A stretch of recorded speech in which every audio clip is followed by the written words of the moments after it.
Hi guys. Ever look at a car and thought, could I fit a mountain bike in there? Maybe a mobility scooter? Or how about that flatpack jungler from IKEA?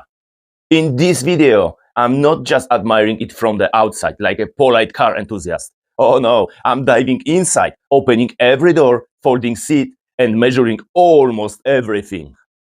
Want to know if your tall plant pot will survive journey upright?